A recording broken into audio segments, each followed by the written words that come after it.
starting, right? Yeah. We're live.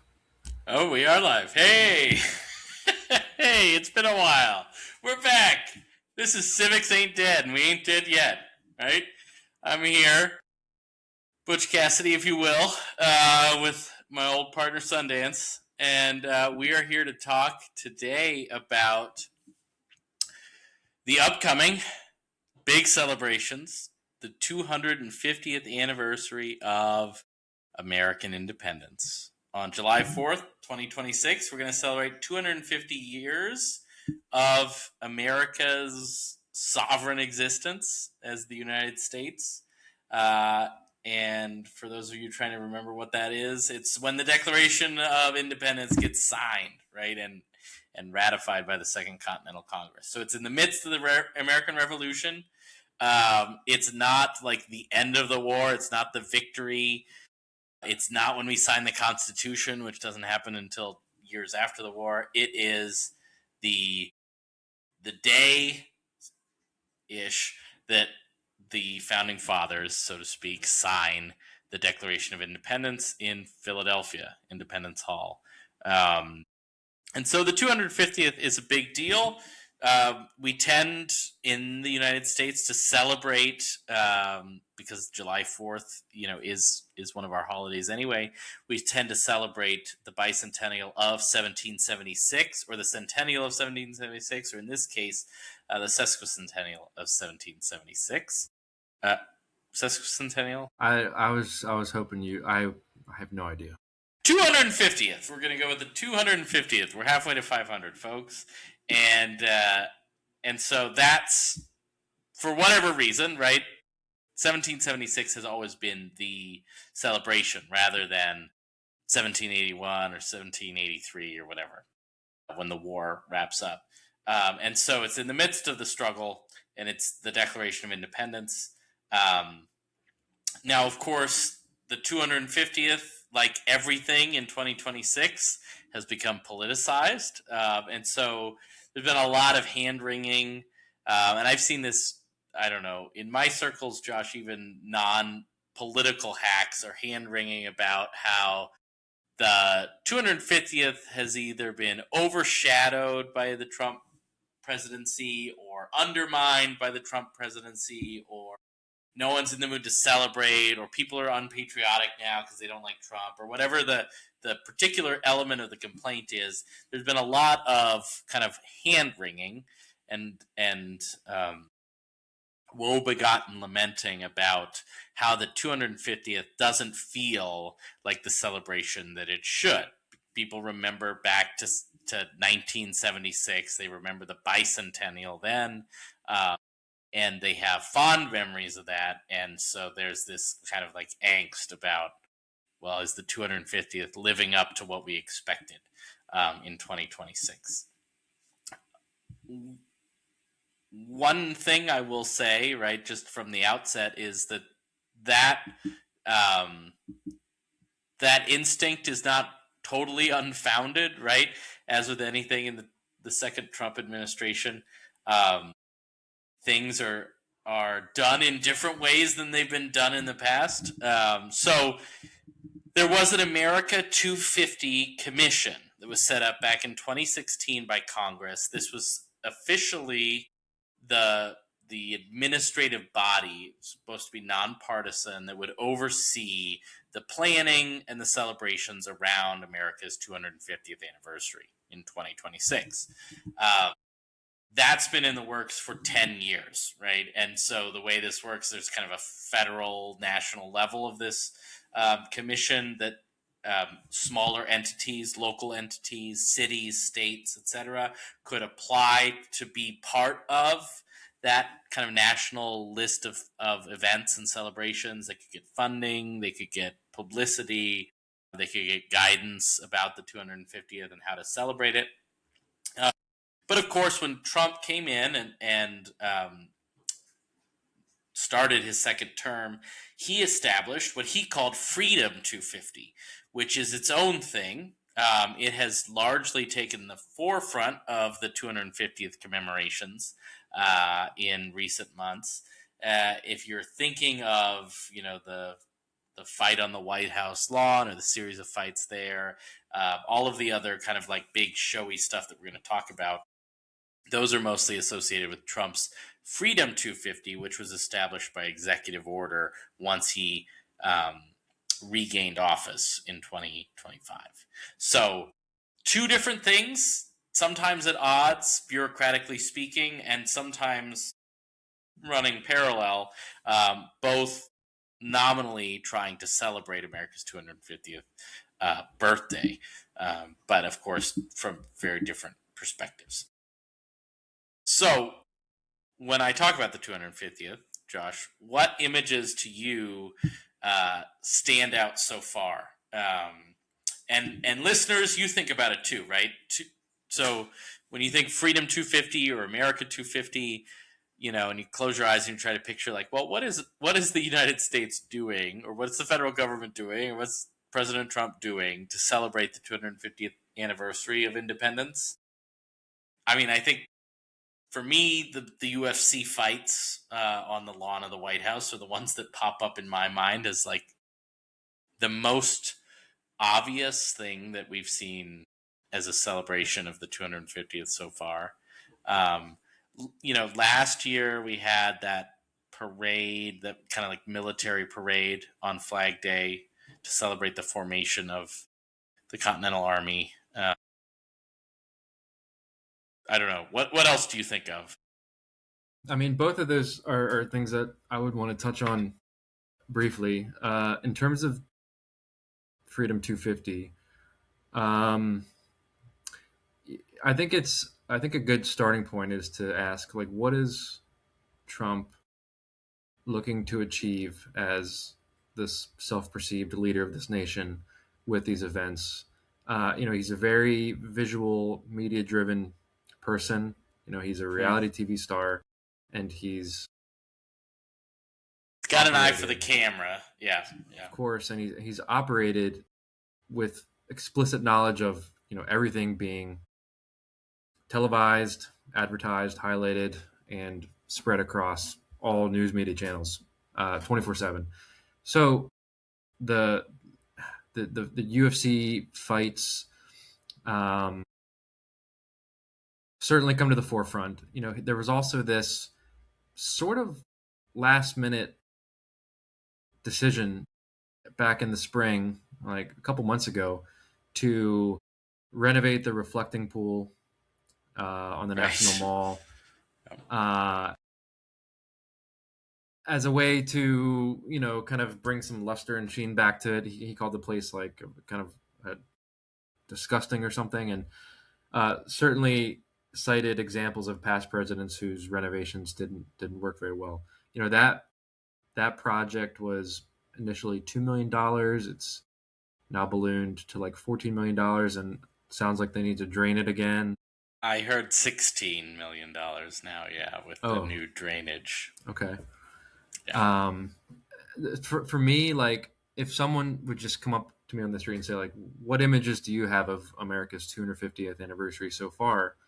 I think of those things, the fights on the south lawn of the White House and the reflecting pool, and beneath the sheen of like the lights of these UFC events, you're left with then an image of like the south lawn of the White House being kind of trampled and destroyed and devoid of grass, and the ellipse where all the stands were to watch it. And we're familiar with the fact that the east wing of the White House has already been demolished. Is completely demolished, and you're left with a feeling of like a lot of spotlights and bright lights, and then a sort of a decay underneath it, physically. Yeah, right. Yeah, you've got the algae in the reflecting pool. You've got the peeling paint. You've got, so it is this kind of like showiness, right? I mean, it's almost like, this is not fair to your beloved city, but like it's like the Vegas Strip. Like it looks really bright and shiny in the moment, and then all of a sudden you've got this very dim, morning after kind of hangover look to the lawn and the White House, and the bulldozed rose garden and the scummy water of the reflecting pool and all these kind of images in our nation's capital, right? And it's not just like spread around the country at these various sites. It's like these are it seems almost too melodramatic of a symbol um, to be real, but it does feel like there's something symbolic to the things Trump touches in association with the 250th that then look wrecked after the fact, right? Yeah, and I Yeah, mean it's like you could listen to this and say like, oh, you're just highlighting the bad stuff. Like I think what we're trying to highlight are the things that Trump himself would want to advertise as his input to 250 for America. right. His identity, I think, in his own mind, is as a successful businessman and a successful real estate developer. For him, he's much more interested in getting the reflecting pool to have this really rich, dark blue of the American flag, or to build this grand ballroom in place of the East Wing of the White House, much more than any foreign policy or any domestic laws passed or anything. Like that's how he's kind of trained as a real estate guy over the past several decades. So these are his projects that I think we're talking about from his perspective of like what is he latched onto as important for this anniversary. And say what you want about the bright lights of the night, but like at the end of the day, there's a legacy there and a physical scarring of places that we as Americans in a secular republic hold sacred, Hmm. and they're Yeah. being, I think, defaced in a way that you don't often see.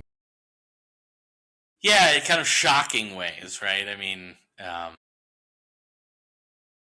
and relatively public ways, right? I mean, now they're arresting people that go up and peel at the paint along the reflecting wheel, but like people were going up and videotaping the reflecting pool and its algae growth. They were. We have all those like kind of drone image shots of what the lawn looks like after the UFC fights. So it's pretty visual. It's pretty striking, whether you're a Trump supporter or not, to see the physical changes for the worse to all these spaces. But of course, maybe right, we need to kind of acknowledge that we are a nation divided. And so maybe you look at all that and say, well, just give him more time, or like he's working on it, or that ballroom's going to be something else, or the UFC fight was awesome, or whatever. So, what does it mean? Okay, so let's acknowledge that maybe half the people that might tune into this don't agree that you and I are being over dramatic about what Trump has done to the physical structures of the White House and DC. But what's it mean to be a patriot in the context of the 250th then? So let's put aside the architecture, let's put aside the greenery, and say, okay, so is Trump putting on a good show? Is he you know reigniting the spark of patriotism for people that are tuning in to the UFC Freedom 250 night, or um, listening to his rally that he has planned on July 4th or whatever. Um, what do you think? I What does mean, patriotism look like in that context? I think here's what I would say. I would hope most, if not all, Americans can agree that Trump demands a sort of non-neutral stance. Like, you can love him to death and think he's the greatest president in U.S. history, or you can think he's trouble. But it's hard to just kind of be like, meh, whatever. Um, and I would say that if the question is like, well, is there a place for patriotism right now at America's 250th anniversary? I think there's an overwhelming answer of yes.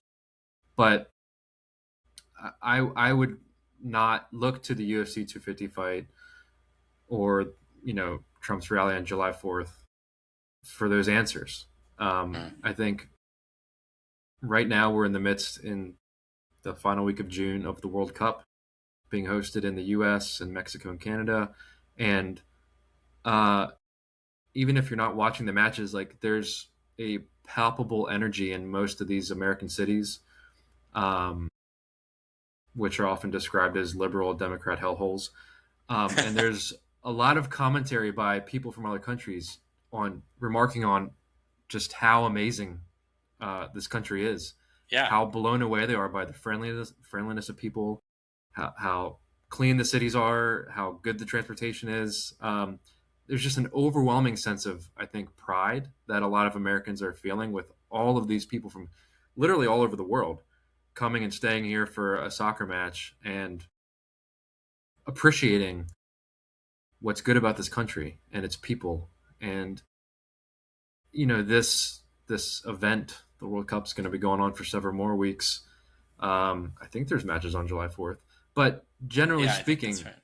the as you said it before we started recording, but like it's sort of like this humanistic celebration of a very multicultural world with all these different nations competing in a Yeah. sport. That to me is a very stark juxtaposition to the UFC fights on the South Lawn. Yeah. Um, Right. and maybe they're both patriotic in different ways for different people. One is built on mutual understanding and respect and friendly competition. The other is built on machismo and masculine Blood, energy and dominance. blood And sport. that's not to say anything against. I mean, like there's plenty of other sports that are very violent as well that I also appreciate. So it's not anything against UFC, but within this context, it is a really stark Yeah. juxtaposition, I'd say. Well, yeah, and I think I'm not a soccer fan, but even I, who have not been following the matches closely, you hear these stories from these cities, and it's like feel good stories of Americans who are really excited to play host to these countries that they maybe never been to, maybe never heard of, right? And like, uh, that's a cool story, no matter whether we're talking about, Boston, where the Scots are drinking them out of house and home, or the Iran team coming to play in LA in the midst of this kind of like tense negotiation, whatever. But in all of these contexts, right, I think you're seeing it go both ways, where like Americans are being reminded of their better angels, of hospitality and of being a welcoming host country and all that good stuff, and getting to know people from other places that are coming in for these matches.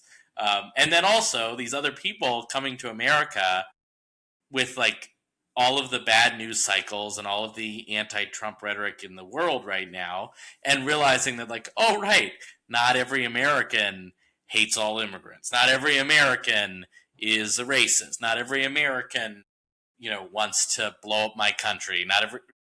That's great for America in the world, and it's great for us here at home, right? I think that is a patriotic thing that we can celebrate.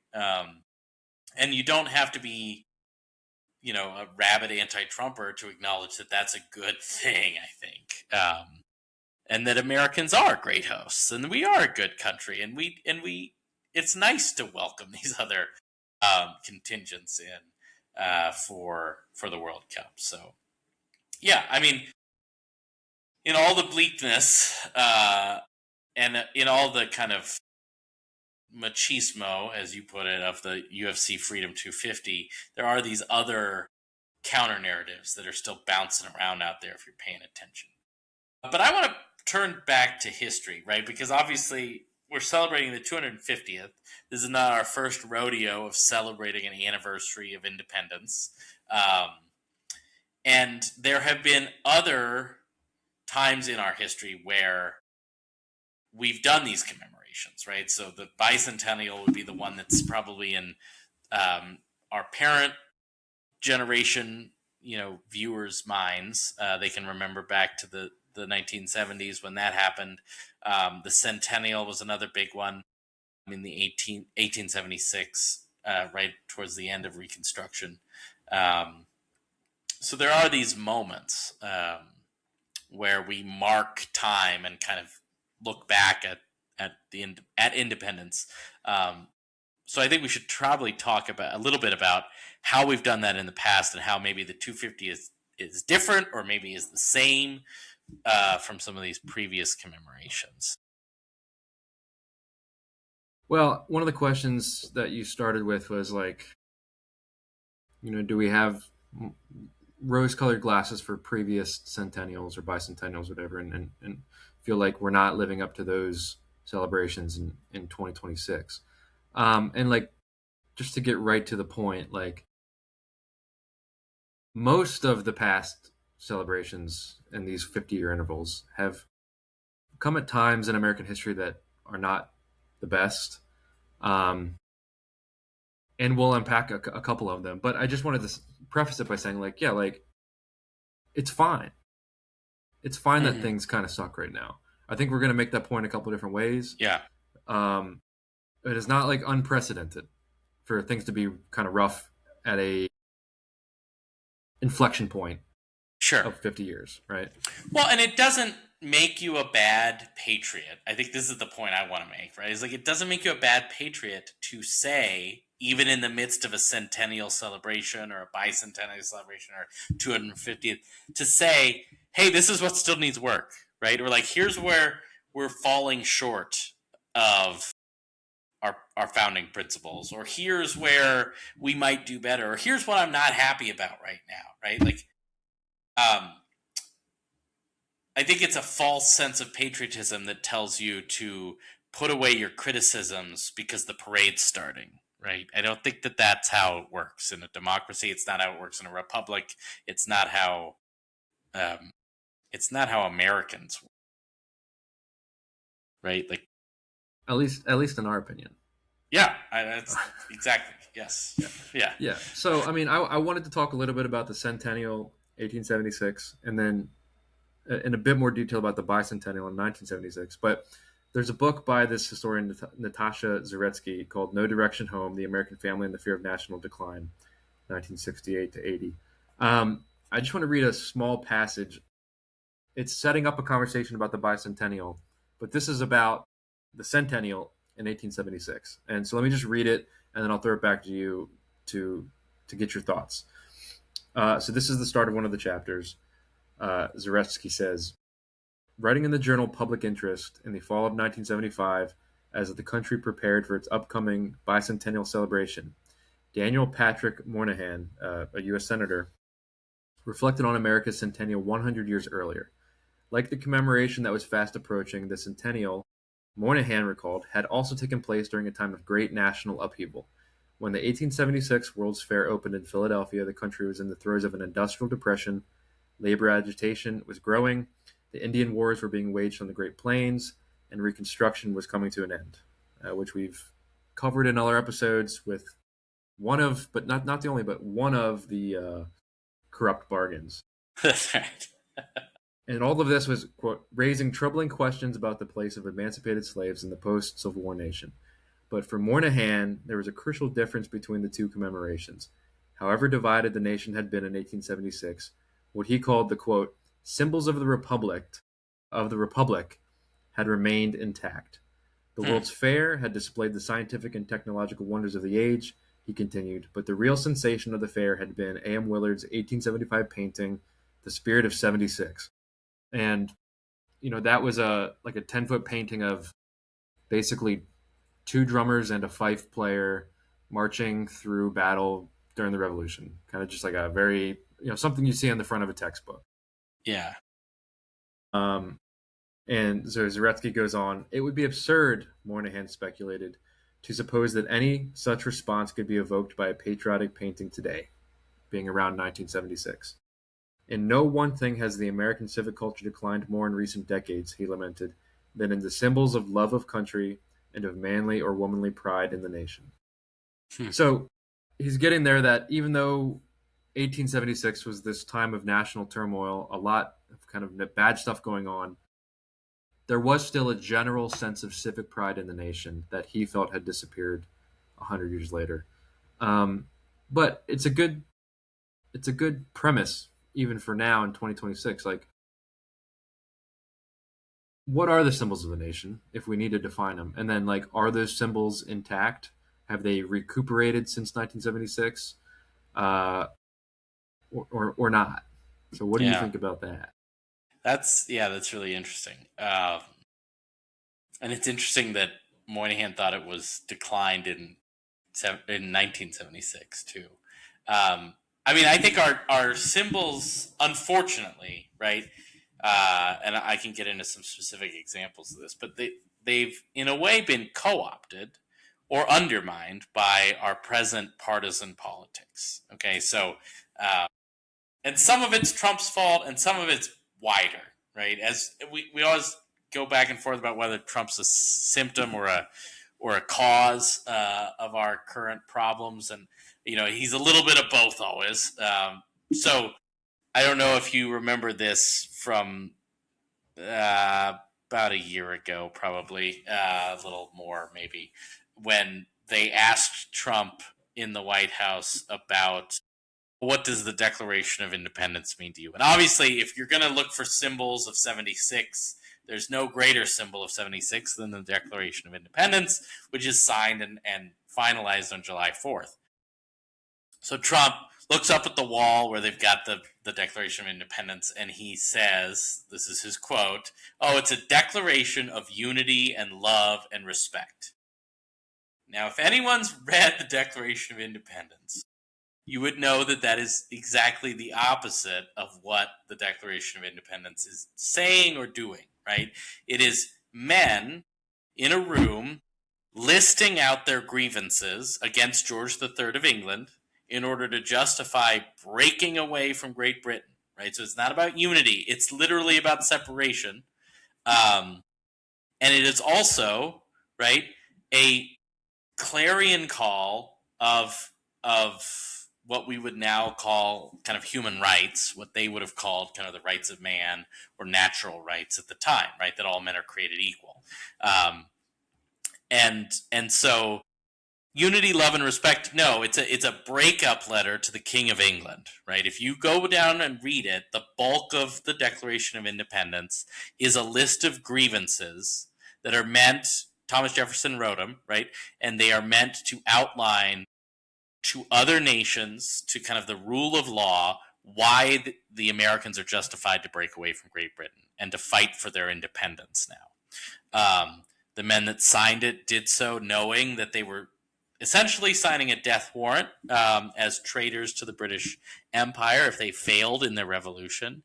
And so for the President of the United States to kind of fumble around and not know what the Declaration is about, I think that's a pretty clear sign of decline.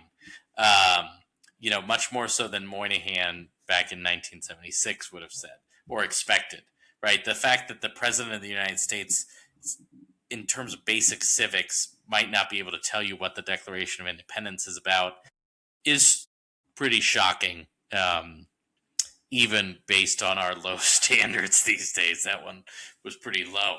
But of course, that's just me picking on Trump, right? But there are other symbols of 76 and of the revolution that have also been co-opted and either misunderstood or directly misapplied or misconstrued, right? I mean, the whole Tea Party movement, we could have a whole episode about the Tea Party movement, but that was a co-opting of the protest movements of the 1760s and 70s, where they claimed they were being libertarians, but really, it's an economic type anarchy, and the Tea Party movement was funded from the top down, right? And we can get into that in a different episode. But the Tea Party movement largely took over some of the symbols that we associate, or a historian might associate, with the revolution. The "Don't Tread on Me" flag becomes a clearer partisan flag in recent decades. Even more so than that, right? That's called the Gadsden flag. More so than that is the "Appeal to Heaven" flag, which featured prominently in January 6th. These were both flags that were flown during the early years of the Revolution. Washington famously had the Appeal to Heaven flag above his headquarters at different times early in the war. Those symbols have been co-opted and now are either useless or mean something very different than the Revolution. The Declaration, obviously, I already talked about. I think so. In general, I do think that the spirit of 76 now, it comes with a very particular sliver, narrowed down definition of patriotism that emphasizes this kind of grunt style Second Amendment, militiaman, right wing side of the revolution that really, we can argue about whether it was there in 1776 at all, but now we get to a stage where, I saw a poll. This was in the Atlantic, right? So this is a liberal leaning periodical where they interviewed a bunch of Republicans and Democrats, and Democrats claim that they feel some sort of shame in flying the American flag sometimes because they don't want to be seen as a Republican, which is a shame, right? From both sides, that's a shame. That we've gotten so partisan and we poured politics into everything that now even something like an American flag or a celebration of the 4th of July or a copy of the Declaration of Independence or the Constitution in your desk means that you hold certain political beliefs.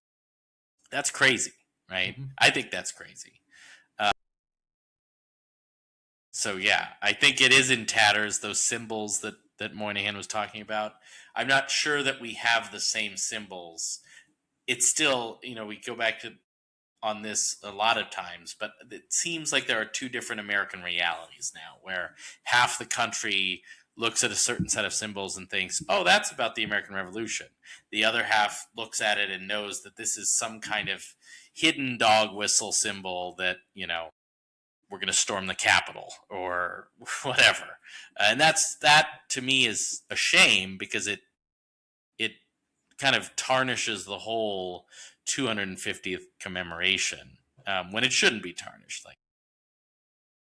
Yeah, and I would say also, like, some of it is deliberate by the current administration.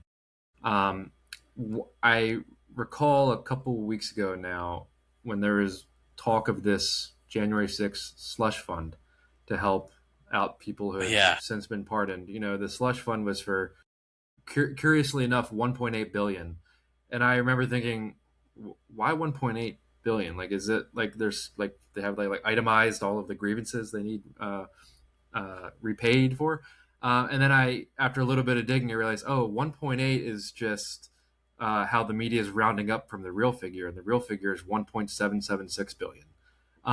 And I remember my visceral gut wrenching when I realized, well, they're enjoying this. Yeah. I'm not allowed to enjoy the year 1776 as a civic-minded American. I have to be told we're going to be paying people who stormed the Capitol that exact amount of money in the billions. So there is kind of a natural co-option with like different political parties, like, oh, we're going to latch onto this flag and so forth. Some of it, though, is really nefarious, I'd say. And I don't think it's worth dancing around it to, on that respect. No, and you see this in the rhetoric of Trump and Vance and others that basically say, if you support us, you're a patriot, and if you don't support us, then you must not love America, right? And that kind of winner-take-all approach is crazy, and it's also very un-American, right? We've always had a loyal opposition. We've always had, really since, Washington's cabinet, we've almost always had a two-party system where there are critics of the government that still love America, right? Like Thomas Jefferson in 1798 is one of the loudest critics of the Washington and then Adams presidencies, right? But then he runs for president and becomes a great president of his own party in his own right. And he does that because he loves America, not because he hates America, right? And I think that the rhetoric that says you're either on our side or you hate America, you're either on our side or you're not a patriot, that is damaging to the whole American experiment, right? Well, just speaking again, you mentioned the 2025 military parade in DC on Flag Day or on Trump's Yeah, birthday. Um, that was the rhetoric used with the No Kings protest, which happened simultaneous to it. If you attend the parade in DC or if you watch it on TV, you're doing your patriotic duty. If you go to a No Kings protest and exercise your First Amendment right, you're a traitor to the country. right, right. Yeah. So Which this is couldn't be all, further from the truth, right? yeah, it's all intentional rhetoric to kind of drive a wedge in how we define patriotism, right? And say it's a no-win solution. If you criticize this administration, you are outside the fold of patriotism, which sucks, and it is kind of a sign of the times. But this is not new.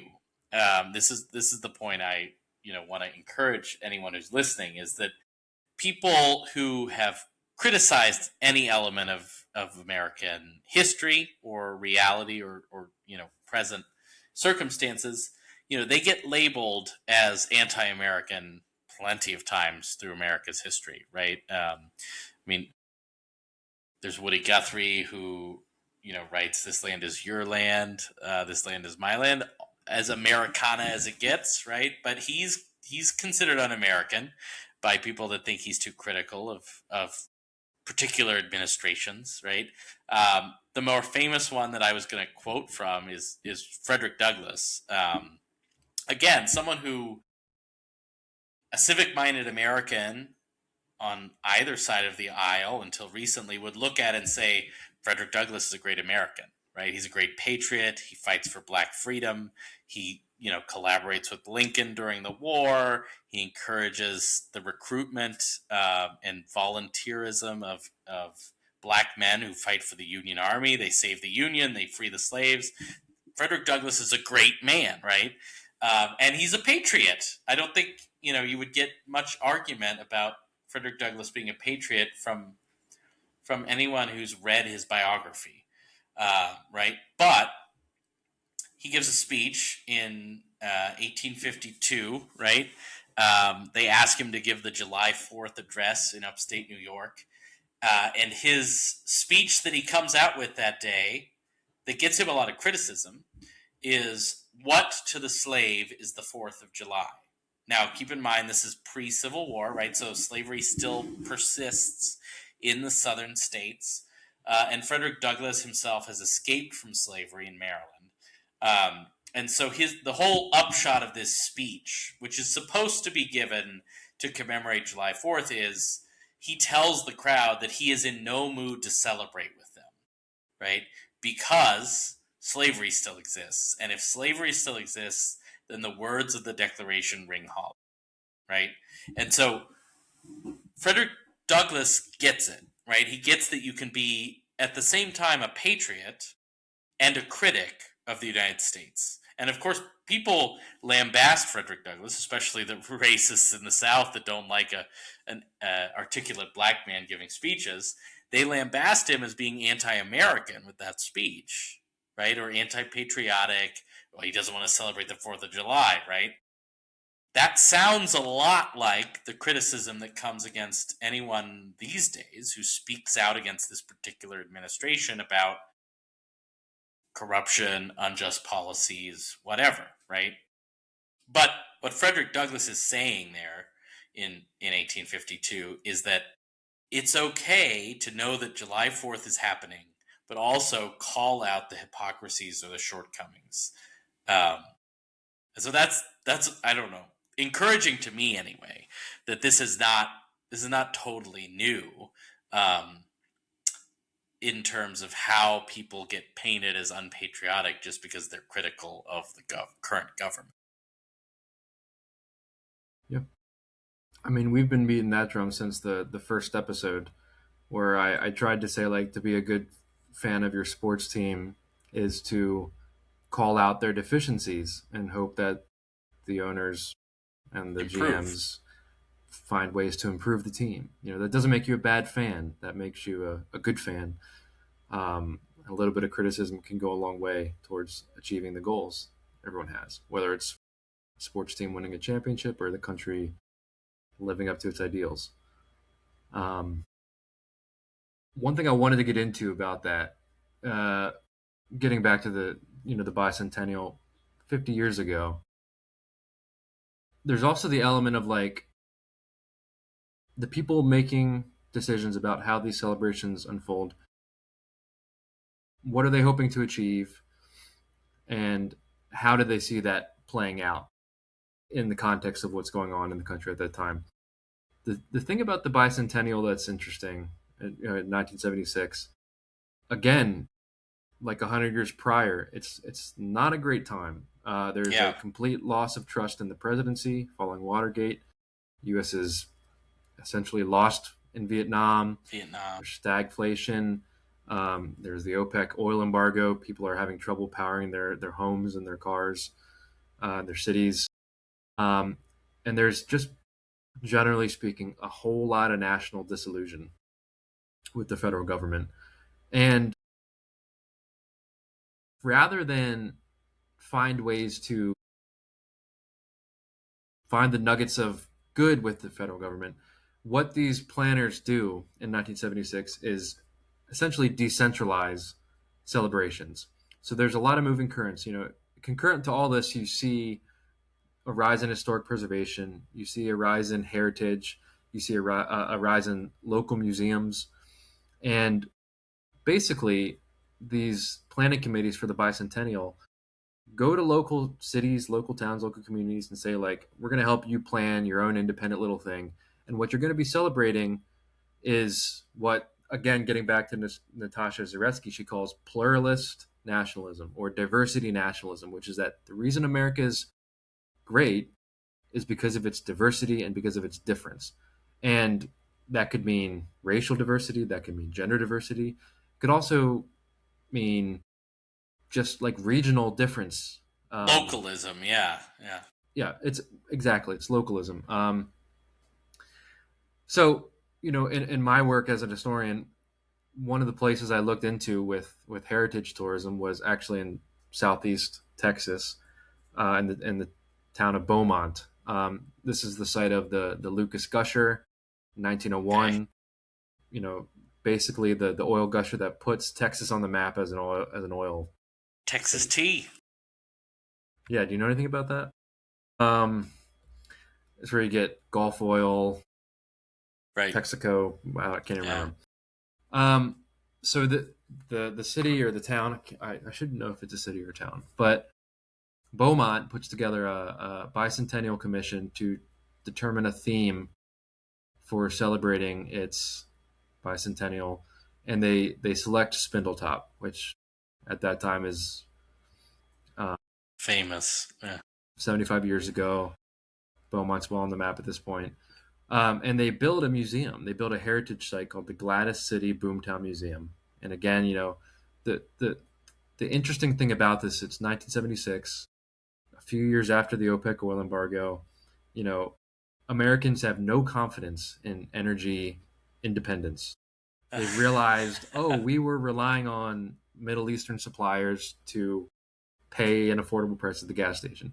So symbolically, what do you return to? You return to this image of this gusher spouting out oil, blotting out the sky, and giving this impression of abundance, prosperity, wealth, and oil. Um, and so what you Interesting. see across the country are these kind of regional celebrations. I mean, that is the bicentennial celebration for Beaumont. It's the Yeah. creation of this museum, and they have celebrations there. Um, and it's generally, I think, a good representation of kind of the embrace of heritage and genealogy and folk history. These are things that we Hmm. kind of all just take for granted as like, yeah, like, my grandparents are on ancestry.com doing research and stuff on our lineage. That comes out of a very finite point in American history, and it's right around, you know, the 1970s and 1976. Hmm.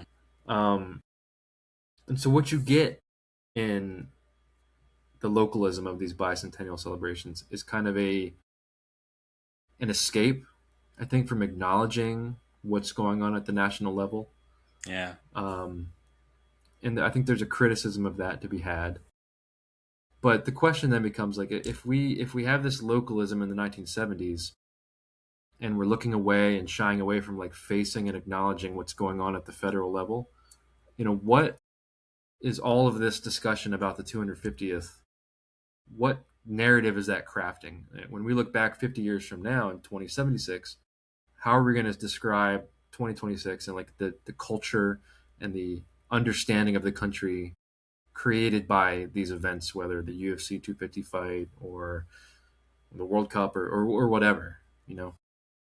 Well, yeah. I mean, it strikes me that we haven't seen the local and regional celebrations. And maybe that's because you and I are not in the Northeast, where this would be more, directly tied to revolutionary history. But, we could have a whole nother conversation. We probably should have a whole nother episode sometime uh, about like the death of localism, because I think that's maybe some of what we see different from 1976 to 2026, where like you don't have these community orgs at the local level, right? Like the county level historical societies are either populated with retirees now or non-existent. You don't have people standing up on gazebos thumping their chests because they're a seventh generation Wayne Countyan, or you know what I mean. Like some of that has not sustained itself over the last 50 years for all kinds of economic reasons and other reasons. Um, there's not local Lions clubs. There's not local Key clubs. There's not the like kind of local engagement the way I think there was in 1976, when these local groups could put on these kind of meaningful regional or local commemorations. Um, and so instead, it's dominated by this national narrative that has been taken over or co opted by the Trump administration, um, and the rhetoric around that. Yeah, I mean, there's an historian, Daniel Rogers, who has I think one of the most pioneering books on the 70s. And without even getting into the content of the book, the title is Age of Fracture. Yeah. And that's happening on both the left and the right. And I think the 70s, certainly in academia, you see, and with civil rights and social movements, you see kind of a fracturing of identity. Certainly with the left, you have this New Deal coalition that begins to go in a million different ways, and the left politically is still, dealing with that Well, today. it eventually leads to identity politics, which then leads to kind of the soul searching that we see now with the left, I think. Yeah. Yeah, I mean, it's all part of the same story, and I think these bicentennial celebrations in '76 are a part of that. It's a search Yeah. for, if we can't, as American citizens, put stock in our national government and celebrate at the national level, can we find a way to reaffirm our own little Southeast Texas oil hub, or can we find a way to reaffirm our ethnic identity as Irish Americans, or whatever the identity might be? Um, what we see 50 years later is an administration hell bent on reconsolidating our conception of American identity Yeah. from the top down And defining bringing it from the top down. Yeah. Yeah. exactly. And the definition they provide is one from before any of that filtering out and flowering of all these different identities, and it's one intrinsically tied, as we've talked about ad nauseum, to I think a very white supremacist vision of the past and of the country, and a very patriarchal vision of the past and of the country. Um, Yeah.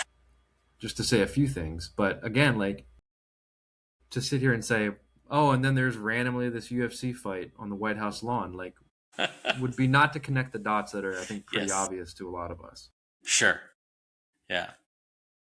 So is it always bad on the anniversaries? I mean, you know, It's kind of bleak in the 70s, bleak now. It's bleak in 1876. Yeah, I mean, I think there's something to be said about like it's.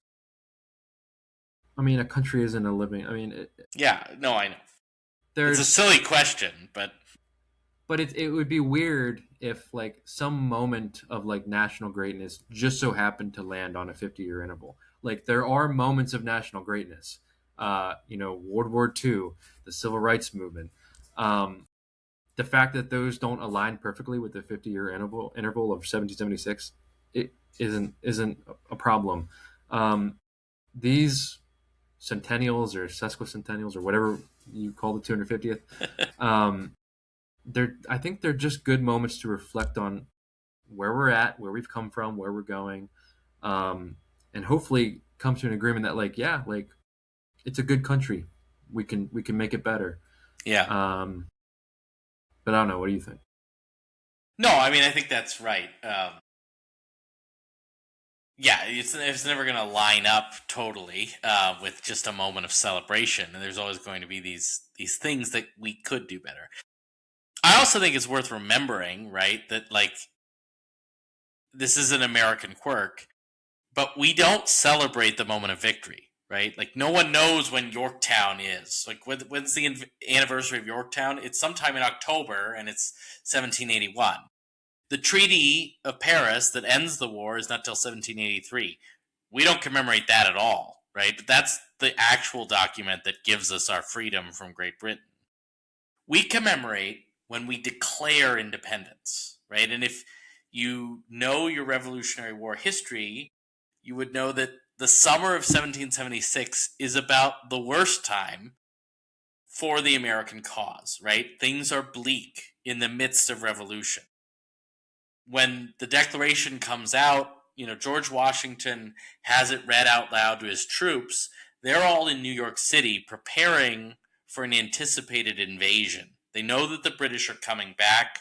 They've driven the British out of Boston, but they know the British are coming back, and they suspect correctly that the British are going to hit New York. And so Washington is desperately trying to shore up defenses there with his Continental Army.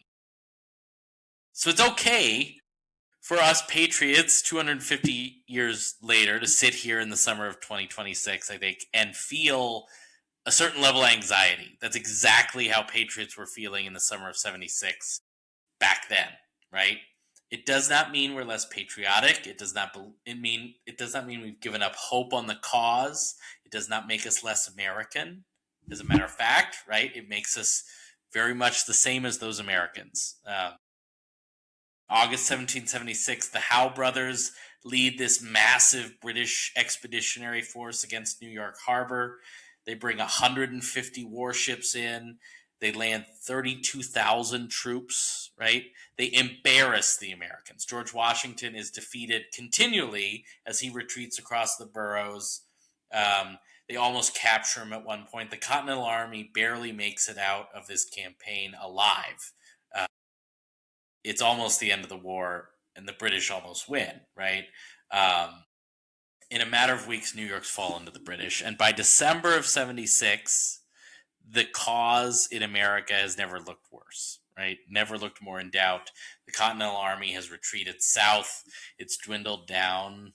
The estimates are like 6,000 soldiers left that are fit for duty, that still have up-to-date papers, right, to stay enlisted. And so in December of 76, Thomas Paine, the guy who writes Common Sense, the guy who initially had called for independence, comes out with a new pamphlet called The American Crisis, right? And this is the famous one that you probably have heard quoted, where he writes that these are the times that try men's souls. The summer soldier, the sunshine patriot will, in this crisis, shrink from the service of his country. But he that stands it now deserves the love and thanks of man and woman. And I think that's the most American statement, right? That it's not just about the sunshine, celebratory commemoration moments. It is these bleak moments of winter when the cause looks lost, when all is in doubt, when American freedom is a question, right? Um, but as he says, right, tyranny, like hell, is not easily conquered. Yet we have this consolation with us that the harder the conflict, the more glorious the triumph. So those are words I think to hang on to 250 years later, right? These centennials are not a culminating celebration. They can be, right? It can be great to feel patriotic on July 4th, go out and eat your hot dog, watch your fireworks. But they're, even in the nadir, right, of the American cause, they're meant to be kind of a forward looking thing, right? Tom Paine is looking forward in December of 76 from the moment that Try Men's Souls and saying, we still will triumph. We still will overcome. George Washington, has the American crisis read out loud to his troops before they cross the Delaware River to hit the British and win one of their few victories to turn the tide there. And so that, to me, is kind of where I want to hold on to the 250th. Man, that was pretty good. You should like teach history or something. No, I mean I agree. Like if we're in a moment of crisis, generally over the couple years in the past, couple years from now, I mean crisis breeds opportunity. Um, and for every example of something that makes you scratch your head and say, "What are we doing?" I think there's a response. That military parade was ridiculous. It was frankly pathetic, and yet at the same time, we have one of the largest protests in American history. Um, a fight on the South Lawn of the White House is kind of odd, maybe grotesque. unbefitting, Yeah. maybe grotesque, but we have this multicultural celebration going across the entire country right now with people from all over the world, and the U.S. team doing well. And that's something to be proud of, I think, as an American, and something to celebrate. Yeah. And don't just be a sunshine patriot, right? The winter soldier, not just the sunshine patriot. All right. On that note, we're going to leave off for now. Thanks for tuning in. We will come back next time to talk more about platforms and strategy and reform and all that good stuff. But for now, happy birthday to America, and don't give up the cause.